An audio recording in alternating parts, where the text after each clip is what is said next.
Namaskaram, Bhagavatas. Today, Vrindavan Japam Vidyashram brings you an interesting lecture, Tamil Ketkum Talaivan, Tamil Rejoicing Lord, that is Krishna, by Professor Uve Gomatam Seshadri Ramkumar Swamin. தமிழும் வைணவமும் தழைத்து இனிது ஓங்குக. தமிழும் வைணவமும் தழைத்து இனிது ஓங்குக. இற்றைக்கு கண்ணனுடைய அவதார தினம். ரோஹிணி, ஆவினியில் நல் ரோஹிணி. தமிழ் கேட்க வந்த தலைவன். எல்லாரும் கண்ணன் என்னும் கருந்தெய்வம் வடநாட்டுக்குரியவன். எங்கேயோ யமுனக்கரையில குதித்து விளையாடினவன். அப்படியே யமுனக்கரையிலேயே இருந்துட்டு பிரபாச கஷேத்திரத்தில் தன்னடி சோதிக்கு சென்றான் நினைக்கிறோம். அவதார விஷயத்திலே அது பொருந்தும். ஆனால் பிதா புத்திரேன பித்ருமான் யோனி யோனோ, அவன் தன் பிறப்பிலி தான் வேண்டிய விதத்துல பிறக்கிறான். இப்படிதான் கண்ணனாத்தான் பிறக்கணும்னு இல்லை. எங்கிருந்து வருகிறதோ ஒலியாவர் செய்குவதோ, கண்ணன் எங்கிருந்து வருகுவதோ ஒலியாவர் செய்குவதோ, வெளிநாட்டினின்று வருகுவதோ. பாரதியார் பாடுறார், கண்ணன் குழல் உதரம் எங்கிருந்து வருதுன்னு தெரியலையாம். வெளிநாட்டினின்று வருகுவதோ எங்கிருந்து வருகுவதோ, கண்ணன் யாவர் செய்குவதோ. யாரான்னு பார்த்தா அங்க கண்ணன். ஆக இப்படி ஒரு காலத்துல என்ன பண்ணா, கண்ணனுக்கு தமிழ் கேட்கணும்னு ஆசை. எங்கேயோ கண்ணன் பிருந்தாவனத்துல இருந்தான், மதுரால பிறந்தான், அப்படிலாம் இல்லை. திருக்கோட்டியூர்ல பிறந்தான்னு அனுபவிக்கிறார் ஆழ்வார். அதே மாதிரி விருந்தாவனம் ஏதும் இல்லை, இங்க இருக்கக்கூடிய திருவில்லிபுத்தூர்னு அனுபவிக்கிற ஆண்டாள். அது சுவானுபவம் தான். எப்படிப்பட்டவன்? அவனே பூர்ணம் பிரம்மா. எல்லாரும் கோபால விம்சதியானது பிரசித்தமாக வேதாந்தாச்சார் பண்ணதுன்னு சொல்றா. அதை தவிர இன்னொரு கோபால விம்சதி தமிழ்முனி மணவாள மாமணியும் சாதிச்சிருக்கார். ராஜகோபாலன் மன்னார்குடி கஷேத்திரத்தில் ஹரித்ரா நதி தீரத்தில் இருக்கக்கூடிய கண்ணனை சேவிக்கும் போது தீர்ப்பாரையாமினி பதிகத்தை சமர்ப்பிக்கிறார். அது எப்படி சமர்ப்பிக்கிறார்னா, அந்த ராஜகோபாலனுக்கு இடுப்புல சாவி கொத்து இருக்கும். கண்ணனுடைய ஒரு அடையாளம் என்னன்னா, ருக்மிணி அதை தான் பார்ப்பாளாம். நித்தியம் அரண்மனையிலிருந்து கண்ணன் ராஜசபைக்கு போறச்சே இவ மகாலட்சுமி ஒன்னும் அந்த கஜானாவை, ஆத்துக்குள்ள அகத்தில் இருக்கக்கூடிய கஜானாவை பூட்டி அந்த சாவியை கண்ணனுடைய இடுப்புல சொருகி அனுப்புவாளாம். அது அவ டியூட்டி. ஆக கண்ணனுக்கு அடையாளம் என்ன சொன்னோம்னா, மயில் பீலி, பர்ஹி பர்ஹி பிஞ்சாங்கம். அது தலையில இருக்கக்கூடிய மயில் பீலி, கையில இருக்கக்கூடிய புல்லாங்குழல், பட்டு வஸ்திரம் எல்லாம் இருந்தாலும் அவனுடைய யுனிக் பிராட்டிக்கே தெரிஞ்சதுன்றது சாவி கொத்து, இடுப்புல சொருகி இருக்கிற சாவி கொத்து. அப்படி இருக்கும்போது இங்க ராஜகோபாலனுக்கு எப்பேற்பட்டதான கல் நெஞ்சக்காரரையும் கொள்ளை கொள்கின்ற அந்த திருமேனி அழகு ராஜகோபாலனுக்கு சொல்ல வேணுமோ? அப்படி இருக்கிறச்சே பார்த்தேன் மணவாள மாமணிகள் பார்க்கிறார். எல்லாம் தமிழ் கேட்க வந்த தலைவன் சொன்னோமோன்னு அதுக்காக சொல்றோம். நம்ம அனுபவம் எப்பவுமே கொஞ்சம் புதுமையா இருக்கு. எல்லாரும் மகா பிரசித்த வித்வான்கள்லாம் ஜென்மாஷ்டமியும் ஸ்ரீ ஜெயந்தியும் வர்ணிக்கிறார். இதுல நம்ம விசேஷமா பண்ணணும்னுட்டு. அப்படி இருக்கச்சே மணவாள மாமணிகள் போறார். பார்த்து அந்த சாவி கொத்தை பார்த்துடுறார். சாவி கொத்துட்டு பார்த்துட்டு இவன் வேற இல்ல வன் துவராபதி மன்னன். நம்மாழ்வார் அந்த பதிகத்துல வன் துவராபதி மன்னன்னு தமிழ் சொல்ல வைக்கிறார். வன் துவராபதி மன்னன், துவாரகை துவராபதி. அப்ப துவராபதி மன்னனுக்கு உண்டான யுனிக் வியபதேசம், தனித்துவம் என்னன்னா அந்த சாவி கொத்து. கண்ணன்னா மயில் பீலி புல்லாங்குழல், இங்க எங்க வச்சிருக்கார் நம்மாழ்வார்? கண்ணனுக்கு உண்டான பேரை எப்படி சொல்றார்? வன் துவராபதி மன்னன். தீர்ப்பார யாமினி பதிகத்துல சொல்றார். அப்பன்னா இந்த பதிகமானது ஆழ்வாருக்குள்ள உள்நோக்கு, ஹிருதய நோக்கு என்னன்னா இந்த மன்னார்குடி ராஜகோபாலனை பற்றி சம்பந்தம் கொண்டதேன்னு சொல்லி, எதனால இந்த பதிகத்தை தமிழால வன் துவராபதி மன்னன்னு தீர்ப்பார யாமினியில வச்ச சொற்களை கொண்டு இது ராஜகோபாலனுக்கே தகும் என்று அந்த அபிமான ஸ்தலத்தை உயர்த்தி செய்கிறார். அதனாலதான் ராஜகோபாலனுக்கு அவ்வளோ ஏற்றம். ஆக ஆழ்வார் செய்த கிரந்தத்தை சமர்ப்பிக்கிறார். எப்படி ஒரு நாயகமா என்கின்ற பதிகத்தை எம்பெருமானார் மேலக்கோட்டையில சமர்ப்பிச்சு அதுக்கு உயர்த்தறாரோ, இதெல்லாம் புராண ஸ்தலங்கள் இருந்தாலும் ஆழ்வார் திருவாக்காலே நேரடியாக ஓவர்ட்லி வரலன்றதுக்கு இருக்கக்கூடாது என்று இந்த இரண்டு பேருமே, எம்பெருமானார் வேறல்ல, சுவாமி மணவாள மாமணிகள் வேறல்ல. எம்பெருமானார் எப்படி முன்னோர் மொழிந்த முறை தப்பாமல் கேட்டு, மணவாள மாமணிகள் எப்பவும் பூர்வர்கள் பண்ணாததை பண்ண மாட்டார்.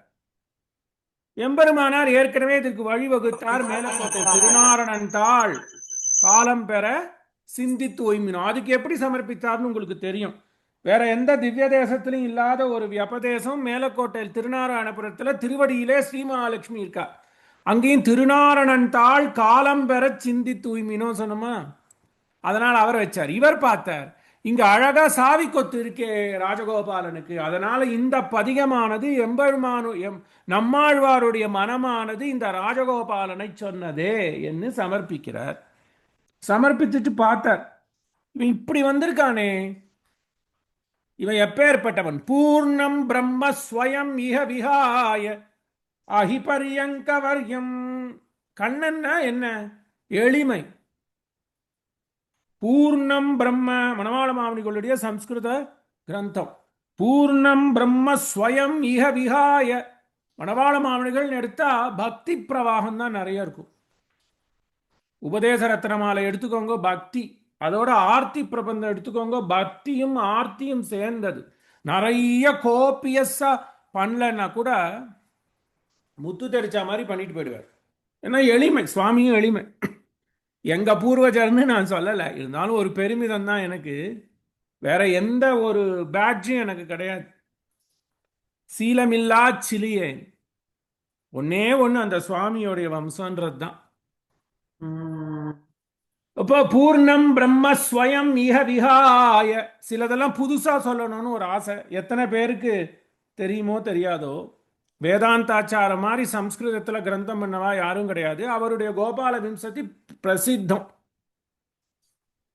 மணவாள மாமணிகளும் ஒன்று சாதிச்சிருக்கார். புதுசா சொல்லுவோம் இந்த தமிழ் கேட்க வந்த தலைவன் தலைப்புல. பூர்ணம் பிரம்ம ஸ்வயம் இஹ விஹாய அஹிபரியங்கவர்யம். பாருங்க அந்த சொற்றொடர், சம்ஸ்கிருத பதம். கோரக்ஷா, எதுக்குடா வந்தான் கண்ண? பூர்ணம் பிரம்மம், தானே கிடுகிடுன்னு வந்துட்டான். அவதரதி இதி அவதாரா பிதா புத்திரேன பித்ருமான் யோனி யோனௌ. கர்ப்பம் கர்ப்பமா வரானா யாரு? பரம பிதா. ரஹ்மத் கா பர்வர்திகார், நல்ல சொல். அதுக்கு எவ்வளோத்த சொல்றது சொல்லுவோம். ரஹ்மத் கா பர்வர்திகார், ஏ சுப்ரீம். ரஹ்மத்னா மெர்சி. அதை திருமங்கை ஆழ்வார் இன்னும் என்ன சொல்லிட்டார்? எங்களுக்கு அருள் செய்கின்ற ஈசன். திருமங்கை ஆழ்வாரோட வார்த்தை. இன்னைக்கு திருமங்கை ஆழ்வார் அனுபவம் வேணும். அவர் சொல்றார் எப்படின்னா, கனியை கரும்பினை சென்று நாடி திருக்கண்ண மங்கையுள் கண்டு கொண்டேனே கண்டேனே. அது சொல்றச்சே, யாருடா கண்ணன்? எங்களுக்கு அருள் செய்கின்ற ஈசன். யாரு கண்ணன்? என்ன வார்த்தை பாருங்க. எங்களுக்கு அருள் செய்கின்ற ஈசன். ஸ்வயம் இஹ விஹாய, இஷ்டம், தன் இச்சையாக பிறப்பிலி தன்னுடைய விருப்பத்திற்காக அஹி பரியங்க வரியம் விஹாய் விட்டுட்டு, அஹினா பாம்பு, பாம்பு படுக்கையை விட்டுட்டு எங்க வரானா, எல்லாத்தையும் விட்டான். மதுரையில பிறந்தான், யாதவ குலத்துல பிறந்தான், இருந்தாலும் அவன் அங்க இருக்க பிடிக்கல, விட்டுட்டு ஓடி போயிட்டான். எங்க ஓடி போயிட்டான்? எடக்கை வழக்கை தெரியாதவர்கள்னு பெரியவாச்சான் பிள்ளை எடுக்கிறார். ஆனா இதோட லீலாசுக்கர் சொன்னார், பேசினாலே கோவிந்தான் வாழாம், பேசினாலே கண்ணன் வாழாம், எழுந்தோடனே கோவிந்தான் வாழாம், தலையை வாரி தலைக்கு நெய்ய தடவிதான் வாருவாளாம் தலை, அப்ப கூட கோவிந்தா கோவிந்தான் வாழாம். விக்ரேது காமா கில கோபகன்யா முராரி பாதார்ப்பித சித்த விருத்தி. இந்த பாட்டெல்லாம் அப்படியே உருக்கும் நம்மள. சம்ஸ்கிருதம் கொஞ்சம் தெரிஞ்சாலே போரும். முராரி பாதார்ப்பித சித்த விருத்தி தத்யாதிகம் மோகவசாத் அவோச்சத் கோவிந்த தாமோதர மாதவேதி. தயிர் கடைவாளாம், கடையறதையே மறந்துடுவா, கோவிந்தா கோவிந்தா கோவிந்தான்னு கத்துவாளாம் கையை தூக்கி. தத்யாதிகம் மோகவசாத் அவோச்சத், ஒரே கத்தல், கும்மாளம் போடுவானாம். வசாத்து அவோச்சத்து கோவிந்த தாமோதர மாதவேதி. அப்படி எப்படி இருக்குமா அந்த கோபகுலம், அந்த ஆயர்பாடி? எப்ப பாரு கிருஷ்ணா கோவிந்தா தான். தத்யாதிகம் மோகவசாத்து அவோச்சது கோவிந்த தாமோதர மாதவேதி. விக்ரேது காமா கில கோபகன்யா முராரி பாதார்ப்பித சித்த விருத்தி தத்யாதிகம் மோகவசாத் அவோச்சத் கோவிந்த தாமோதர மாதவேதி. அங்க போயிட்டான். ஏன்னா அவனுக்கு விருப்பப்பட்டவா இருக்கக்கூடிய இடம். எப்ப பாரு விக்ரேத்து காமா, விற்கணும்னு போராளாம். பாலை கறந்து அடுப்பேற வைத்து மேலையகத்தே நெருப்பு வேண்டி இறைப்பொழுது பார்த்தா ஒரு போனா வம்படிக்க போயிட்டா. இவன் இதான் சாக்குன்னு சாலக்கிராமம் உடைய நம்பி சாய்த்து பருகித்து போன். அவன் வந்து கொட்டி தின்னுட்டு போயிட்டான். அங்க இருக்காளா, எப்படி சொன்னான், இதுக்காக தான் வந்தான். ஏன்னா என்ன, உலகத்தை காக்கவோ நம்மள மாதிரி நல்லவாழை காக்கவோ வந்தான். அது வந்து அவனுக்கு ஒரு பாஸ் டைம் தான். மெட்ராஸ்லேருந்து மதுரை போனால் நடுவில் விழுப்புரம் வருதோன்னு, அதை மாதிரி தான் அதெல்லாம் பாஸ் டைம். போகிறது என்னமோ மதுரை. எதுக்கு மதுரைக்கு போனான்? இந்த கோபியர்களோட கும்மாளம் அடிக்க போனான். கோரக்ஷனார்த்தம், அந்த பசுக்களை காக்கணும்னு போனான். யாரு? பூர்ணம் பிரம்மா. மணவாள மாமனிகள் எடுக்கிறார் பாருங்க. என்னத்துக்கடா கண்ணன் வந்தான்? அதுக்கு என்ன அர்த்தம்? ஃபிகரேட்டிவா சொல்ற, ஃபிகரேட்டிவ் ஸ்பீச்ன்றமோ நம்மள மாதிரி ஏழை எளியவர்களை காக்கணும், அதுக்கு தான் வந்தான். கோரக்ஷார்த்தம் வர எதுகுலே வாசுதேவா அவதீர்ணா. கிருஷ்ணன் என்னத்துக்கு பிறந்தான்? கிருஷ்ணன் பிறந்தது நம்மளாம் நேத்தியே கொண்டாடிட்டோம் இங்க. என்ன கோரக்ஷார்த்தம் வர எதுகுலே வாசுதேவோ அவதீர்ணா. எப்படிப்பட்டவன்? சுயமா எல்லாரையும் அடிச்சு நொறுக்கிறான். 8 மாசத்துல ததிபாண்டனுக்கு மோட்சம் கொடுத்தான். 8 மாசத்துல குழந்தை, 1 வருஷத்துல பூத்தனைக்கு மோட்சத்தை கொடுத்தான். பூத்தனா இப்படி எல்லாம் 10 வயசுல எல்லாத்தையும் முடிச்சான். வேலாதீத ஸ்வபல விஜிதாராதி. ஸ்வபல, அவனுடைய பலம் என்னன்னு அவனுக்கே தெரியாது. அதுவும் திருமங்கை ஆழ்வார் பாடுறார், தான் தம் பெருமை அறியாதார். ஆடுதுறையை பாடுறச்சே ஆடுதுறை பெருமாள் பாடுறாரோன்னு. அப்ப என்ன சொல்றார்? தாம் தம் பெருமை அறியாதார்னு எடுப்பார் திருமங்கமன். அப்படி வேலாதீத ஸ்வபல விஜிதாராதி ஆச்சரிய சரியோ, ரொம்ப ஆச்சரியம், அத்புதம், அத்புதோத்புதம். யாரு? கோபஸ்திரீனாம் பிரதிகிருகம் அடன். இவன் எப்பேற்பட்டவன்? ஒவ்வொரு அம்மா, அம்மா சித்தி பாட்டி தாத்தான்னு ஒவ்வொரு அம்மா போய் அவளை சீண்டிண்டு கோபஸ்திரீனாம் பிரதி ஒவ்வொரு ஆகமா போவான். அவன் டியூட்டி. ஆயர்பாடியில எத்தனை ஆகம் இருக்கோ இன்னைக்கு ஒரு டர்ன் முடிப்பான். அப்புறம் அடுத்த நாள் எங்க விட்டுதோ அங்கேருந்து ஆரம்பிப்பான். இவனா வலிய போவான். கோபஸ்திரீனாம் பிரதி கிரகம் அடன்னு. யாருடா? டிம்பம், வெறும் குழந்தை, பாலகன். டிம்பஹா பாலகா பரியாய பதம். கோபஸ்திரீனாம் பிரதி கிரகம் அடன்னு கோப டிம்பம். யாருடா இவன்? ஒன்னும் இல்லை, இவன் ஒண்ணுமே இல்லை, இவன் ஒரு யாதவ பையன், கோனார் பையன். கோபஸ்திரீனாம் பிரதி கிரகமடன்னு, வெறும் டிம்போன்னு போடல, கோப டிம்போ விபாதி, இப்படி இருக்கான் அப்படின்னு மணவாள மாமனிகள் கண்ணன் என்னத்துக்கு பிறந்தான்? அவ்வளவுதான். நம்மள மாதிரி இருக்கிற ஏழை எளியவர்களோடு எங்களுக்கு அருள். ஏழாம் பத்து, ஏழாம் பத்து, ஆமா ஏழாம் பத்து, திருக்கண்ணமங்க ஏழாம் பத்து. ஏழாம் பத்துல 10ஆம் திருமொழியில வரும், எங்களுக்கு அருள் செய்கின்ற ஈசன். என்னடா அவனுக்கு ஆசை? அவன் பேரை சொல்லு, அவனுடைய பேரை சொல்றதுதான் அவனுக்கு ஆசை, வேற எதுவுமே வேண்டாம், என் பேரை சொல்லுன்றான். பண்ணினை பண்ணில் நின்னதோர் பான்மையை பாலுள் நெய்யினை மால் உருவாய் நின்ன விண்ணினை விளங்கும் சுடர் சோதியை வேள்வியை விளக்கின் ஒளி தன்னை. விசிஷ்டாத்வைத்தத்தை வைக்கிறார்.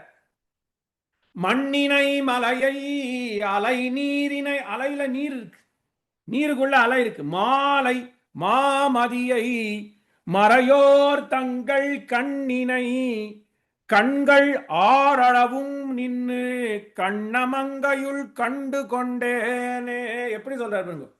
பண்ணினை கண்ணமங்கையுள் கண்டு கொண்டேனே பாடினாரா, அங்கேருந்து ஓடி வரான். தமிழ் கேட்க வந்த தலைவன் சொன்னோம்னா இப்படி இருக்கானே, இவ்வளோ பெரிய பெரிய பூர்ணம் பிரம்மம் அங்க மதுரால வடமதுரையில வந்தான். நமக்கெல்லாம் வருத்தமா போச்சு, ஒரு இறைவனும் நம்ம இடத்துல வந்து பிறக்கலைன்னா கவலையப்படாத, அதோட வசதி. ஆழ்வாராச்சாரியர்கள் வந்தா பார்த்தா இன்னும் நம்மளவாளுக்கு ஏக்கம் ஆர்த்தி. ஆழ்வாராச்சாரியர்களை தானே வந்தான், எம்பெருமான் பிறக்கலையேன்னு பார்த்தானா திருமங்கை ஆழ்வாருக்கு ஒரு சூட்சமம் தோணித்து. எப்படியானா இவனை பிறக்க வைக்கணும் பாருங்க, இவனோட அம்சத்தை நம்ம நாட்டில் தமிழ் கூறும் நல்லுலகத்துல பிறக்க வைக்கணும். பாடிட்ட இவ்வளோ பாடினார் விசிஷ்டாத்வைத்தத்தை. பாடி வண்ண ஒன் தமிழ், நான் தமிழ் பாடுறேன், வண்ண ஒன் தமிழ் ஒன்பதோடு ஒன்றிவை வல்லராய் உரைப்பார். நான் தமிழ் பாடியிருக்கேன், இதுக்கு என்ன பரிசு கொடுக்கணும்னு கேட்கறான் பக்தராபி பெருமாள். தமிழ் சொல் பாருங்க, பக்த வத்சலம், பக்தானு கம்பி. வால்மீகி வார்த்தையை அப்படியே போடுறார் திருமங்கை ஆழ்வார். பக்தராவி பெருமான், அந்த பக்த வத்சலன் திருக்கண்ணமங்கை. திருக்கண்ணமங்கல பாடிட்டு இவ்வளோ நான் பாடிட்டேன், நிறைய சாஸ்திரத்தெல்லாம் வச்சுட்டேன். அங்க திருமங்கை ஆழ்வாருடைய உள்ளக்கடக்கை பக்தராபி பெருமாள் புரிஞ்சுட்டான். சரி, இவர் நம்மளை இங்க பிறக்க வைக்கணும்ன்ற, சரி இவருடைய வாஞ்சியை நாம எங்க எடுப்பானேன்னு சொல்லிட்டு, எனக்கு அர்த்தம் புரியல கலியனே, எனக்கு இந்த அர்த்தம் புரியல, நீர் என்ன இதுல 9 பாட்டு, இதுல கடைசி பலஸ்ருதி சொல்றார் 9 இவை என்ன சொல்றார்? வல்லராய் உரைப்பார் மதியம் தவழ், மேல இருக்கக்கூடிய விண்ணில் விண்ணவராய் மகிழ்வேழ்தர். நான் மேல இருந்திருக்கேன், விண்ணில் விண்ணவராய் மகிழ்வேழ்தர், மேல வானோகத்துல நித்தியமா நான் இருந்து கேட்கிறேன் உங்க பாட்டை, இருந்தாலும் எனக்கு அர்த்தம் புரியலன்னு இவர் சொன்னார். கேட்க எப்படி உடையவர் பின்னாடி சொல்ல போறாரோ, உடையவரும் இதை பார்த்து தான் சொல்றார். கேட்கும் இடத்திலே கேட்டால் உரை கிடைக்கும். அதே மாதிரி இவர் சொன்னார், சரி நான் இதுக்கு அர்த்தம் வேணும் கலியனே, இதுக்கு அர்த்தம் சொல்லுனார். அர்த்தம் சொன்னா நான் சொல்றேன் அர்த்தம், நீ கேட்கிற விதத்துல கேட்டா நான் சொல்ற விதத்துல சொல்வேன். நிந்தனக்கும் குறிப்பாகில் கற்கலாம் உரையின் பொருள் தானேன்னு முடிக்கிறார். உனக்கு ஆசை இருந்தா நிந்தனக்கும் குறிப்பாகில் கற்கலாம் உரையின் பொருள் தானே, கவியின் பொருள் தானே. இந்த பாட்டை நீர் கேட்டேர், ரொம்ப சந்தோஷம், இதுக்கு அர்த்தம் வேணும்னு கேட்கிறேர். ஆனா நீர் மேலுலகத்துல இருக்கேர், இங்க வந்தேன்னா எப்படி நீங்க கேட்கணுமோ கேட்டால் சொல்றார். நிந்தனக்கும் குறிப்பு, உனக்கு இதுல விருப்பம் இருந்தா, நிந்தனக்கும் குறிப்பு, இதுல உனக்கு விருப்பம் இருந்தால் சொல்லிட்டு நிந்தனக்கும் குறிப்பாகில் சொல்லிட்டு நீங்க கவியின் பொருள் தானே கற்கலாம் சொல்லித்தரேன்ட்டு போயிட்டார். அவர் ஒரு சூட்சமம் வச்சுட்டு போயிட்டார். காலங்கள் போயிற்று, வரலாறு மாதிரி 7ஆம் நூற்றாண்டுன்னு வச்சுக்கோங்க. கிட்டத்தட்ட ஒரு 500-600 வருடங்களுக்கு அப்புறம் திருவரங்கத்தில மகா பண்டிதர் நம்பிள்ளை கோஷ்டியோ நம்பெருமாள் கோஷ்டியோ என்னும் இடத்தின் போல உயர்ந்த அப்பேற்பட்டதான மகா ஆச்சாரியர் பிறக்கிறார். உயர்ந்த ஆச்சாரியர், தமிழும் சரி, தமிழ் இலக்கியங்கள், இலக்கணங்கள், சம்ஸ்கிருத இலக்கணம், இலக்கியம் எல்லாம் தமிழ் திராவிடத்தை உயர்த்துறார். திராவிட வேத சாகரமாகிய திருவாய்மொழிக்கு அப்பேற்பட்டதான உரை இனிமே நபூதோ நபவிஷ்யத்து என்னுமா போலே 36,000 படியை சாதிக்கிறார். அவர் யாருன்னா கார்த்திகையில் அவதரிக்கிறார். கலியனுடைய நட்சத்திரம் கார்த்திகை. அதே நட்சத்திரத்துல நம்பிள்ளையாக, தமிழ் அறிஞராக, சாஸ்திர பண்டிதராக, திருவரங்க திருமுற்றத்து அடியாராக, நித்திய கைங்கரப்பரராக இந்த திருமங்கை மன்னனே நம்பிள்ளையாக அவதாரம் செய்கிறார். தமிழ் கேட்கணும்னு அவன் கேட்டானோன்னு அந்த தலைவன் யார்கிட்ட கேட்டான்? திருமங்கை மன்னன்ட்ட கேட்டான். திருமங்கை மன்னன் திருக்கண்ணமங்கையில் இருக்கக்கூடிய பக்தானுகம்பி பக்தராவி பெருமானை பாடுகின்ற பொழுதிலே பாடுறாரோனும் கனியை கரும்பினை பாடினாரா, பண்ணினை அப்படிப்பட்டவர்கிட்ட கேட்டார். இவர் உடனே சொன்ன பொறுத்து இருங்கோ, அதுக்கும் காலம் வரும், காலம் வரச்சே உமக்கு இந்த பொருளை சொல்றோம்னு சொல்ற. நம்பிள்ளையாக அதே அம்சமாக, கலியனுடைய அம்சமாக வண்ண ஒன்தமிழுக்கு உரையிடுகிறார். வண்ண ஒன்தமிழாகிய திருவாய்மொழிக்கு உரையிடுகிறார். கார்த்திகையில் திருமங்கை மன்னனின் அம்சமாக நம்பிள்ளை அவதாரம் செய்கிறார். உலகமே வியன்றது. ஒரு மூமெண்ட் சொல்றமே, அதே மாதிரி தமிழுக்கு ஒரு மூமெண்ட். அப்படி இருக்கிறச்சே அவருக்கு ஒரு சிஷ்யர் பிறக்கிறார். ஆவணியில் ரோஹிணி நன்னாளிலே சங்கநல்லூர், கும்பகோணம் பக்கத்தில் இருக்கக்கூடிய சேங்கனூர்னு இன்னைக்கு சொல்றோமோன்னு, திருச்சங்கநல்லூர்னு ஊர்ல திருவேங்கடமுடையானுடைய அம்சமாக அந்த ஊர்ல இருக்கக்கூடிய பெருமாள் திருவேங்கடமுடையான் தான். நல்ல பண்டிதர்கள் இருந்த கூடியதான ஊரு. சைவமும் வைணவமும் தழைத்த ஊர். சண்டிகேஸ்வரருடைய பிரத்யக்ஷம் சைவர்கள் எடுத்த. வைணவத்துல ஒரு ஆவணியில் ரோஹிணி. கண்ணன் எங்க பிறந்தான்? ஆவணியில். கண்ணன் என்ன சொல்றான்? எனக்கு அர்த்தம் சொல்லுன்னு கேட்கிறான். ஆவணியில் ரோகிணியில் பிறந்த கண்ணன் கார்த்திகையில் அவதரித்த திருமங்கை மன்னனிடத்திலே திருக்கண்ணமங்கையில கேட்கிறான், எனக்கு அர்த்தம் சொல்லுன்னு. நிந்தனக்கும் குறிப்பாகில் கற்கலாம் கவியின் பொருள் தானேன்னு முடிக்கிறார் அந்த பதிகத்தை. வெயிட் பண்ணு, பொறுத்துக்கோ, இதுக்கு ஒரு காலம் வரும், அப்ராப்ரியேட் டைம் வரும்னு சொல்றச்சு அந்த தமிழ் தலைவன் என்ன பண்றான்? உக்காண்டே இருக்கான். அப்படி உக்காண்டிருக்கச்சே தன்னுடைய ராஜதானியாக திருவரங்கத்துக்கு போயிட்டான். காத்துட்டே இருக்கான். கார்த்திகையில் இந்த நம்பிள்ளை திருமங்கை மன்னனுடைய அம்சமாக அவதரிக்கிறார். அந்த மூமெண்ட் பில்டா இருக்கு. அப்ப எல்லா இடத்துல இருந்தும், ஏன் மேலக்கோட்டை, கர்நாடக தேசம், ஆந்திர தேசம், எல்லாத்திலிருந்துமே சாஸ்திர பண்டிதர்கள் எல்லாம் வந்து இவர்கிட்ட சரணாகதி பண்ணி தமிழ் திராவிட வேதத்தை கற்கணும்னு வர. அவர் தான் திராவிட வேதத்தை பிரசித்தி பண்ணார். இருந்தது முன்னாடி இருந்தா கூட இந்த மூமெண்ட்ன்றோம், இந்த மூமெண்ட் வந்தது நம்பிள்ளையால தான். ஏன்னா எப்படி பாமரர்களும் அறிந்து கொள்ளும் விடத்திலே அன்றாட பேச்சு வழக்கிலே சொல்லுவார். நிறைய கதை சொல்லி அந்த மாச அட்ராக்ட் பண்ணி உட்கார வைப்பார். நாள் பூரா எல்லாரும் அந்த உட்காந்து அப்படி இருக்கிறச்சு. அங்கேருந்து வரார். திருச்சங்கநல்லூரிலே அவதரித்த ஒரு வைதிகர், ஸ்மார்த்தர். அவருக்கு பேரு கிருஷ்ணசூரின்னு பேர். ஸ்ரீமத் கிருஷ்ணாஹ்வாய நமோ யாமுனசூனவே யத் கடாட்சலக்ஷ்யானாம் சுலபா ஸ்ரீதரசதா. பெரியவாச்சான் பிள்ளைக்கு கிருஷ்ணசூரின்னு பேரு. அவ அப்பாக்கு யாமுனாச்சாரியார்னு பேரு. இந்த சங்கநல்லூரிலே திருச்செங்கனூர்ல நல்லா பண்ணி வேதாத்தியாசம் பண்ணி 6 சாஸ்திரங்களை கற்று மனசு திருப்தி வரல. நல்ல இன்னும் நமக்கு சம்பிரதாயம் புரியலையே, சாஸ்திரம் புரியலையேன்னு இருக்கிறச்சே நம்பிள்ளையுடைய பேரு ரொம்ப பிரக்யாத்தியா இருக்கிறதுனால அவரிடத்துல வந்து சரணாகதி பண்ணி ஸ்ரீ வைஷ்ணவத்துல புகுந்து அவர் திருவடி நிலையிலே சாஸ்திரங்களையும் பிரதானமாக திராவிட வேதங்களை கற்கிறார். அவர் பிறந்ததோ, நம்பிள்ளை பிறந்ததோ கலியனுடைய அம்சமாக கார்த்திகை. இந்த கிருஷ்ணசூரி யாமுனருடைய திருக்குமாரர், அப்புறம் பெரியவாச்சான் பிள்ளைன்னு வரும். அது வந்து பிருதாலங்கார பேரு தான். பிள்ளைன்னா சிறப்பு பெயர். அதுக்கும் வருவோம், முடியறச்சே அதை சொல்லி முடிப்போம். அவருடைய சம்ஸ்கிருத பேரு கிருஷ்ணசூரி. ஆனா பிரசித்தமாக இருக்கிறது தமிழ் பேர் தான். இவர் திருவரங்கத்துக்கு போறார். யாரு? இந்த ஆவணியில் ரோஹிணியில் கிருஷ்ண அம்சமாக அவதரித்த இந்த கிருஷ்ணசூரி நம்பிள்ளைட்ட போய் எல்லாத்துக்கும் அர்த்தம் கேட்கிற பாருங்க. அப்ப என்ன சொன்னார், எனக்கு அர்த்தம் சொல்லுன்னு கண்ணன் அங்க கேட்டான் திருக்கண்ணமங்கையில. காலம் வரும்னு சொல்லிட்டு திருமங்கை ஆழ்வார் பரமபதம் ஏறிட்டார். அப்புறம் கண்ணனுக்கு ஆசை, திருமங்கை ஆழ்வாரே புனகா ஆச்சாரியனாக சாஸ்திர அறிஞராக திருவரங்கத்துல எல்லாரும் வேணும்னா எல்லாரும் ஒன்று ரெஸ்பெக்ட் பண்ணணும்னா ஏதாவது ஒரு கேபிட்டல் வேணுமோ. எப்படி கேத்தலிக்ஸ்க்கு ரோம் கேபிட்டலா இருக்கோ அது வேட்டிக்கன், அதே மாதிரி ஸ்ரீ வைஷ்ணவர்களுக்கு திருவரங்கம் ராஜதானி. அங்க இவரை நம்பிள்ளையாக அவதாரம் பண்ண வச்சு அவரிடத்திலே தானே தமிழ் கேட்க வேண்டும் என்று போய் சரணாகதி பண்றான். முன்னாடி என்ன சொல்றான், கவியின் நிந்தனக்கும் குறிப்பாக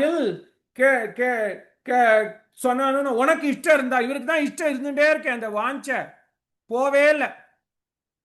கற்கலாம், இன்னும் கத்துட்டு இருக்கான். அதான் இங்க வினை வினை முற்றா வரல, வினை வினை எச்சமா வந்திருக்கு. அதுவும் பாருங்க, தமிழ்ல விருப்பம் இருக்கு பார்த்தா கற்கலாம், இன்னும் கத்துட்டே இருக்கான். கற்கலாம் கவியின் பொருள் தானே. இன்னும் வருஷா வருஷம் திரு அத்தியன உற்சவத்துல, பெரிய திரு உற்சவத்துல, பெரிய பெரிய திருமணி விழாவில இன்னும் கேட்டு இருக்கான். அரையர்கள் மூலம் அர்த்தம் கேட்கிறான், நித்தியம் அனுசந்தானத்தை கேட்டு இருக்கான். கற்கலாம் கவியின் பொருள் தானேன்னு சொன்னதுக்கு அங்க இப்பேற்பட்டவன் அந்த பூர்ணம் பிரம்மமாகியவன் தாழ தன்னை இறக்கி கொண்டு ஒரு கிருஷ்ணசூரியாக கலியனுடைய அம்சமாக பிறந்த நம்பிள்ளை இடத்திலே தமிழ் வேதத்தை பூர்ணமா கற்று அவர் ஒருவரே இந்த தமிழ் வேதத்துக்கு பூர்த்தியாக வியாக்கியானம். என்ன சொன்னார், அர்த்தம் கேட்கணும்னா பூர்த்தியா வேற யாரும் பண்ணல பாருங்க. நஞ்சியர் பண்ணார், நம்பிள்ளை பண்ணார், வடக்கு திருவீதி பிள்ளை பட்டோலை படுத்தினார், வாதிகேசரி அழகிய மணவாளச்சியர் பண்ணார், பன்னீராயிரப்படி எல்லாரும் பண்ணாலும் வேதாந்தாச்சாரும் பண்ணார். ஆனா யாருமே பூர்த்தியா பண்ணலையே.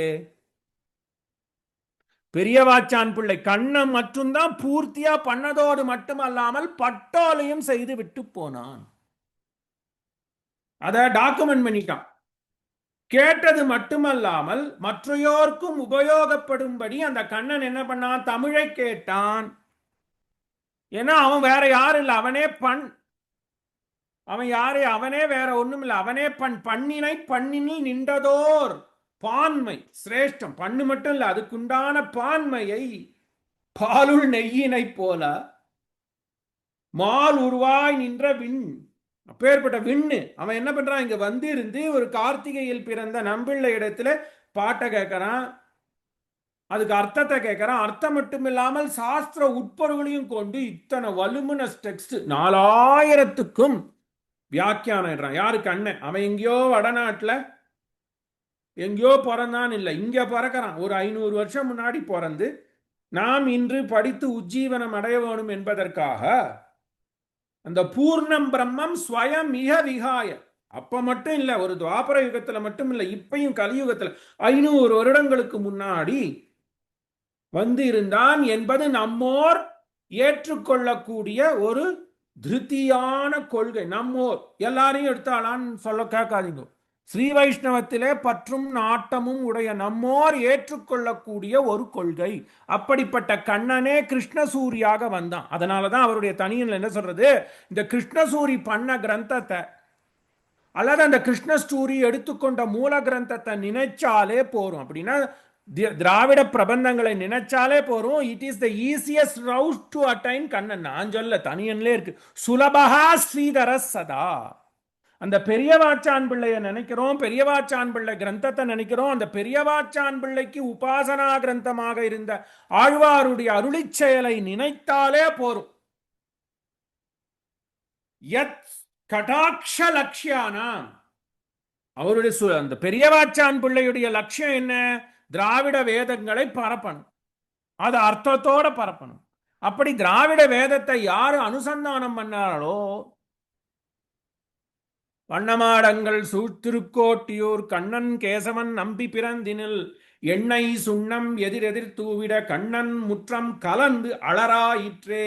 ஒரே குப்பையும் குளமா போச்சான், சகதி ஆயிடுச்சு.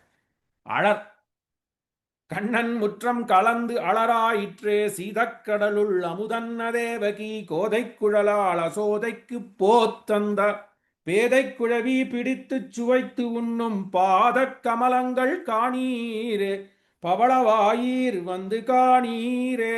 பாதாதி கேச வருணனா ரெண்டாம் பதிகம். பெரியாழ்வார் திருமொழின்னு எடுத்தோம்னா முதல் பதிகம் அவதார ரகசியத்தை சொன்னார். அடுத்தது அவனுடைய திருவடி தான், சரணாகதி தான் நம்ம அடையணும்னு அதை சொன்னார். அப்படி அப்பேற்பட்ட கிரந்தத்தை யார் படிக்கிறாளோ, அதை படிக்கிறதுக்கே தன்னுடைய உபாசனையாக வைத்துக் கொண்ட பெரியவாச்சான் பிள்ளையுடைய கட்டாட்சத்துக்கு நாம் பிராப்த பூதர்களாவோம். அப்படி பெரியவாச்சான் பிள்ளையுடைய கட்டாட்சத்திற்கு பரிபூர்ண பாத்திரபூதரான சுலபஹா ஸ்ரீதரஹா மாயாதவஹா இதி ஸ்ரீஹி தரஹா யஸ்ய.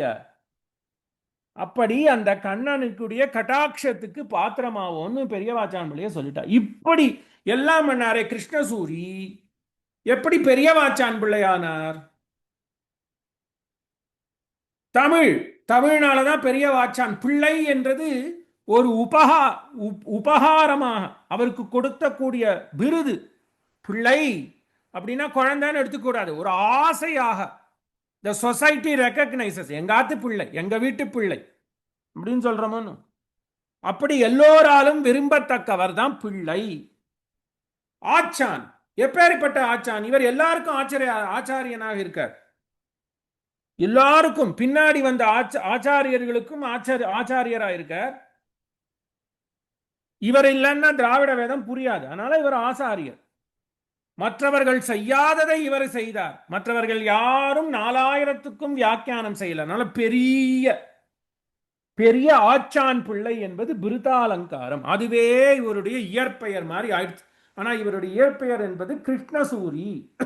ஆக தமிழாலே தான் இவர் இன்று அறியப்படுகின்றார். ஆக இது எப்படி முடிஞ்சது? அந்த தமிழை கேட்க வேண்டும் என்று அந்த தலைவன் இவ்விடத்துல ஓடி வரான்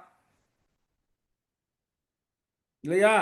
எப்படி நம்பிள்ள இடத்திலே இவர் போய் தமிழ் கேட்டாரோ, தமிழ் என்றால் திராவிட வேத சாஸ்திரத்தை கேட்டாரோ, இன்னொன்னு கேட்கலாம், இவரிடத்துல எப்படி வந்தான்னு நீங்க கேட்பீங்க. இவர் தானே 4000க்கும் உரை தந்தார். இவர் உரையை கொண்டுதான் மாமுனிகளானவர் பிற்காலத்திலே திராவிட வேதத்திலே அவ்வளோ பரம ஞானியானார், பரங்கதரானார். இவர் விட்டு சென்ற முதல் 400 பாசுரங்களுக்கு கிட்டத்தட்ட கொஞ்சம் செல் அரிச்சு போச்சு. அந்த பாகங்களை மட்டுமே பெரிய முனியாகிய திருவரங்கத்திலே எம்பெருமானுடைய கட்டளைக்கு இணங்க மணவாள மாமுனிகள் வியாக்கியானம் பண்றார் பெரியாழ்வார் திருமொழிக்கு. ஆக இப்படிப்பட்ட பெரியவாச்சான் பிள்ளை இடத்திலிருந்து விடப்பட்ட பாசுரங்களுக்கு வியாக்கியானம் இட்ட பெரிய மாமுனிகளிடத்திலே திருப்பியும் வந்து அவன் கேட்கிறான். கனெக்ஷன் பாருங்க. நீங்க உடனே இதுல கேட்கவர்கள், ஆமா இவர் வந்து கலியன் தானே, இவர் கலியன்ட்ட தானே அர்த்த வாக்கியங்கள் கேட்டார்னா அப்படி இல்லை.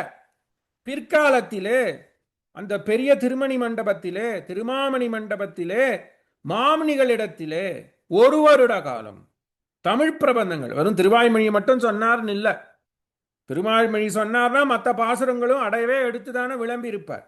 ஆக இவரிடத்திலிருந்து விடப்பட்ட பாசுரங்களுக்கு வியாக்கியானமிட்ட மாமுனிகளிடத்திலே அழகிய மணவாளன் ஒரு வருஷம் விரதம் மாதிரி இருந்து தமிழ் கேட்கிறான். அங்க மட்டும் தமிழ் கேட்கல, எப்பயோ கற்கலாம் கவியின் பொருள் தானேன்னு சொல்லிட்டு போனாரே, இன்னும் தொடர்றது. மாமுனிகளிடத்திலே திருவாய்மொழிக்கும் மற்ற திவ்ய பிரபந்த பாசுரங்களுக்கும் வியாக்கியானம் கேட்டு ரசிக்கிறான். திருவரங்கத்துல ஒரு நாள் கூட திருவிழா இல்லாத கிடையாது. இது உண்டு அது உண்டு, அந்த திருவிழா, சித்திர திருவிழா, அந்த திருவிருப்பந்திருவிழா, பிரம்மோத்சவம், ஆதி பிரம்மோத்சவம், மாத்தி ரிட்டையர்மெண்ட்டுக்கு நல்ல லைஃப், வீடு கிடைச்சா ஸ்ரீரங்கத்துல. அப்படி இருக்கிறச்சே எல்லாத்தையும் நிறுத்திட்டு அந்த அந்த இருக்கக்கூடிய அந்த என்ன சொல்றோம், அந்த பலி மூர்த்தியை கூட நிறுத்தி விடுவானோ. அது பலி சாதிக்கிறாளோன்னு நித்தியம் அந்த பலிமூர்த்தியை கூட பிரதட்சணம் பண்ணாத எதுவுமே கிடையாது. வெறும் டல்லு, சன்னதியில வெறும் டல்லு. எல்லா கும்பலும் இங்க பெரிய திருமாமணி மண்டபத்துல இருக்கு. மணவாள மாமணிகள் சொல்றார் திருவாய்மொழிக்கு வியாக்கியானம்னுட்டு, நித்திய பலி சாதிக்கிறது கூட நின்று போச்சான். ஏன்னா அந்த சத்தம் கேட்டா எல்லாரும் அங்க திரும்பிடுறாளேன்னு அதையும் நிறுத்தி தமிழுக்காகவே எவ்வளோ நாள் தொடர்ந்து பாருங்க. அதனால கண்ணனுக்கு ஸ்ரீ வைஷ்ணவர்கள் ஏற்றுக்கொண்ட கொள்கையானது, கண்ணனானவன் இங்கு கிருஷ்ணசூரியாக அவதாரம் செய்து தான் மட்டும் தமிழையும் தமிழ் சாஸ்திரத்தையும் படிக்காத பின்னவரும் படிக்க வேண்டும் என்று அதுக்கு வியாக்கியானம் இட்டு அதை பட்டோட்டையும் படுத்துற. வடக்கு திருப்பதி பிள்ளை மாதிரி இவ அப்பா தான் வடக்கு திருப்பதி பிள்ளை. ஆஹா, பெரிய பிள்ளை உலகாரியரோட அப்பா வடக்கு திருப்பதி பிள்ளை இருக்கட்டும். இப்படி பெரிய வாச்சான் பிள்ளை நம்பிள்ளை மாதிரி இல்ல, வெறும் வியாக்கியானம் சொல்லி கதை சொல்லி போல பக்கத்துல ஒரு வடக்கு திருப்பதி பிள்ளைய வச்சுக்கின்றோ இல்ல பெரிய வாச்சான் பிள்ளைய வச்சுட்டோ ஏடுபடுத்தல, தானே ஏடுபடுத்துறார். ஏடுபடுத்தி தன் சிஷ்யர்களையும் தமிழிலேயே ரொம்ப ஈடுபாடு பண்ற. அதுக்கு ஒரு உதாரணம் தான் உங்களுக்கு தெரியும், பதபதார்த்தம். 12,000 திருவாய்மொழிக்கு பதபதம், ஒவ்வொரு வார்த்தைக்கும் அர்த்தம் வேணும்னா 12,000 ஸ்ரீவாதி கேசரி அழகிய மணவாளச்சியர் இவருடைய சிஷ்யர் தான். அவரையும் தெரிஞ்சிருக்கும். அவருடைய வாழ்க்கை சரிதம் எடுத்தா அவருக்கு பேச முடியாது, ஞானம் இல்லை. பெரியவாச்சான் பிள்ளையுடைய திருமடப்பள்ளி கைங்கரியம் தான் அவர் பண்ணிட்டு இருந்தார். ஆனா இவருடைய கட்டாட்சத்தினால பரமஞானியாகி 12,000 மணிப்பிரவாளன் தான் ஒவ்வொரு தமிழ் சொல்லுக்கும் அர்த்தம் கொடுக்கிறார். அர்த்தமே புரியாது. நம்பிள்ளை ஈடுன்னு எடுத்தா பதபதார்த்தம் கிடையாது, பெரியவாச்சான் பிள்ளைன்னு எடுத்தா பதபதார்த்தம் கிடையாது. அப்படி தமிழ் இன்னும் கண்ணன் கேட்டுட்டே தானே இருக்கான். இன்னைக்கு எல்லா ராத்திலையும் கேட்கறானு. ஒத்த ராத்திலையும் எதுவும் தெரியலைன்னா இன்னைக்கு திருப்பல்லாண்டு அனுசந்தானம் ஆயிருக்கும். சாயந்தரம் திருப்பாவை சொல்லக்கூடாது. இன்னைக்கு எல்லாமே விளக்கு. காத்தால திருவாராதனம் கிடையாது. அகங்கள்ல இன்னைக்கு காத்தால திருவாராதனம் இருக்காது, வெறும் பழத்தை அமுது செய்ய வேண்டியதுதான். அப்புறம் சாயந்தரம் திருமஞ்சனம் எங்கேயும் இருக்காது. ஸ்ரீமூர்த்திக்கு இன்னைக்கு சாயந்தரம் தான் திருமஞ்சனம். உபனிஷதாகவே ஏற்றுக்கொள்ளப்பட்டதான திருப்பாவை சாயந்தரம் வழக்கேத்தினப்புறம் அனுசந்தானம் கூடாது. ஆனா இன்னைக்கு அதுக்கும் விதி விலக்கு. திருப்பாவையும் சாதிக்கலாம், ஏன்னா கண்ணனுக்கு உகந்த பிராட்டி பண்ண கிரந்தம். அதனால எல்லாமே விதி விலக்கு. தமிழுக்காக எல்லாத்தையும் விதி விலக்கிட்டான். இன்னைக்கு உபவாசம் தான் இருக்கணும். ஆனா ஸ்ரீ வைஷ்ணவர்கள் எம்பெருமான் கண்ட அமுத அப்பம் கலந்த சிற்றுருண்டி அக்காலம் நெய்யில் கலந்து சொப்படனான் சுட்டு வைத்தேன் சின்னல் உறுதியேல் நம்பி, நீ சாப்பிட்டு தான் ஆனும். பெரியாழ்வார் போட்டாரும், நீ சாப்பிட்டு தான் ஆனும். 100 தடால வைக்கிறோம். இன்னைக்கான உபவாசம். சாஸ்திரம் என்ன சொல்றது? எம்பெருமானுடைய ஜென்மதினங்களிலே உபவாசம் இருந்தால் பல ஏகாதேசிக்கு பொருந்தும். சாஸ்திரம் சொல்லிடுச்சு. நம்ம ஸ்ட்ரிக்ட் சாஸ்திரக்காரால மட்டும் இருந்தோம்னா எம்பெருமான் உண்டு உமிழ்ந்த அமிழ்தத்தை எடுத்துக்க கூடாதே. ஆனா இன்னைக்கு வழிச்சு நெய்யில கலந்த சக்கரை பொங்கலை தானே சாப்பிட்றோம். அவன் அமுது உண்ட திருப்பணியாரம் இல்லையா? மாஷா பூப்பம், சீடைக்கு சான்ஸ்கிரிட் வேர்டு, பூப்பம்னா உருண்டை, மாஷான்னா மாவு. எல்லாம் வடைக்கும் ஒரே வார்த்தை தான், சீடைக்கும் ஒரே வார்த்தை தான், எல்லாத்துக்கும் ஒரே வார்த்தை மாஷா பூப்பம். அப்புறம் அப்பத்துக்கு குடாபூப்பம். எல்லாம் பண்றோம். எல்லாமே 10 சாஸ்திரக்காரான்னு எடுத்தா 10 சாப்பிடக்கூடாது, அதெல்லாம் கிடையாது. கண்ணனை மிஞ்சி என்னது? ஆக எல்லாமே சாஸ்திரத்துக்கு ஓரளவு ஸ்ட்ரிக்டா நூல் போட்டு பார்க்கல பாருங்க. ஆனா எல்லா ராத்திலையும் என்ன சொல்றோம்? எது தெரியுறதோ தெரியலையோ, வேதம் சொல்றோமோ இல்லையோ, இன்னைக்கு திருப்பல்லாண்டு திருப்பாவை, திருப்பள்ளி எழுச்சி சொல்றது இல்லைன்னு வச்சுக்கோங்க, திருப்பல்லாண்டு திருப்பாவை பெரியாழ்வார் திருமொழி அனுசந்தானம் ஆகும் இல்லையா? அப்படி தமிழ் யாரு? கலியன் தான் இத்தனைக்கும் காரணம். கலியன் தான் என்ன சொல்றான்? என்ன திருப்பியும் அவதாரம் பண்ண வச்சு உகந்த காலத்திலே நீ தாழ இருந்து கேட்டால் சொல்றோம். அது இன்னும் இந்நாள் அளவிலும் இன்னைக்கும் கேட்கிறானு. ஒவ்வொரு அகங்களிலும் புஷ்கரத்துல போங்க, புஷ்கரத்துல போனாலும் சரி, வடக்கே விருந்தாவனத்துல போனாலும் சரி, அயோத்தியா அம்மாஜி மஞ்சிருக்கு போனாலும் சரி, துவாரகைக்கு போனாலும் சரி, சில தென்னாச்சாரிய வழக்கிலே நடக்கின்ற திருக்கோயில்கள் இருக்கின்றன. அங்க எங்க போனாலுமே மகாராஷ்டிரத்திலையும் சரி போனா இன்னைக்கு தமிழ் தான் ஒலிக்கிறது. அது துவாரகையிலலாம் போன மாசமே முடிஞ்சு போச்சு ஜன்மாஷ்டமி வசதி. ஆக தமிழ் கேட்க வந்த தலைவன் யாரு? கரும்பு கனியை கரும்பினை நமக்கு வரான், நம்ம ஆசையெல்லாம் பூர்த்தி பண்றானா இறை, அப்படிப்பட்டதான இறை என்று அப்படி தமிழ். ஆக என்ன பண்றான்? கலியன் தான் இதுக்கெல்லாம் காரணம். நம்ம புரிஞ்சுக்கிறது இல்லை. கலியன் தான் தமிழ் மறைக்கே ப்ராபகேட் பண்ணதுக்கு காரணம். கலியனுடைய காலத்திலே தான் திருவரங்கத்திலே முறையாக திருவாய்மொழி அனுசந்தானமும் அதுக்கு வியாக்கியானங்களும் பாடப்பட்டன, ப்ராபகேட் பண்ணார். திருவரங்கத்திலே பெரிய கோயிலிலே வருடம் ஒரு முறை எல்லாத்தையும் நிறுத்து. திருவரங்கத்தில் பார்த்தேன்னா வேத அத்தியனம்னா அவ்வளோ பெருசா நடக்காது, தேவராஜன் இடத்துல நடக்கிறது. ஆனா திருவரங்கத்தில் எடுத்தா தமிழுக்கு தான் பிராதானியம். அப்படி தமிழை கேட்க வந்த தலைவனுக்கு தமிழை சொல்லிக் கொடுத்தவர் கலியன். ஸ்ரீநகர்யாம் மகாபுரியாம் தாம்பிரபரணி உத்தரே தடே ஸ்ரீதிந்திரிணி மூலதாம்னே ஷடகோபாய மங்கலம் ஸ்ரீமதாலி ஸ்ரீநகரி நாதாய கலிவைரிணே சதுஷ்கவி பிரதானாய பரகாலாய மங்கலம் தமிழும் வைணவமும் தழைத்து இனிது ஓங்குக.